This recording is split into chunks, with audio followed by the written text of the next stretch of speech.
Good morning and welcome to Dr. C's Morning Minute. Great to have you here with me. Today I'd like to talk to you about the controversial topic of how ADHD is diagnosed and is it overdiagnosed? Now the first question, basically, are we pathologizing kids?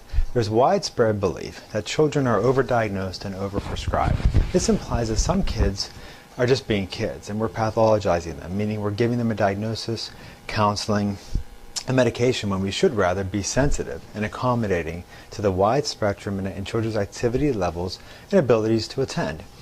Now, is this accurate? Is this perspective legitimate? First, let's take a look at the stats. Rates of children ages 4 to 17 diagnosed with ADHD are at about 7.8% according to the recent National Health and Nutrition Examination Survey.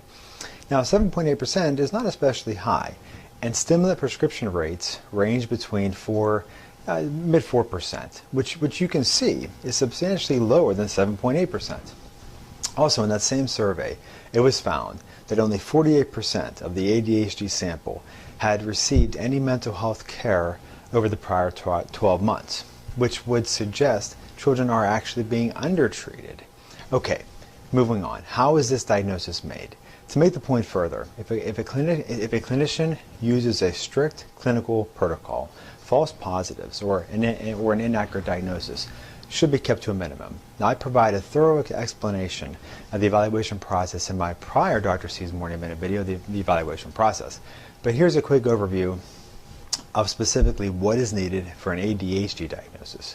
First off, the child must have a long history of demonstrating the core ADHD symptoms of inattention, impulsivity, and hyperactivity. ADHD does not suddenly spring up one day after years of being attentive. It's usually something teachers and parents see from as early as the preschool years.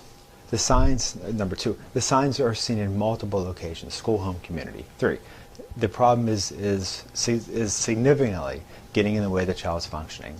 Also, usually someone else in the family also has a similar problem with these issues. ADHD tends to run in the family. Also, the problem cannot be explained better by some other malady. For example, if the child is distressed, depressed, or anxious, or some learning issues, those issues may better explain the inattentiveness as opposed to the ADHD. And so we want to always keep that in mind as well. We always look for any other possible explanations. So you can see, if this protocol is followed, it's far more likely that there will be an accurate diagnosis and an effective treatment plan can then be established.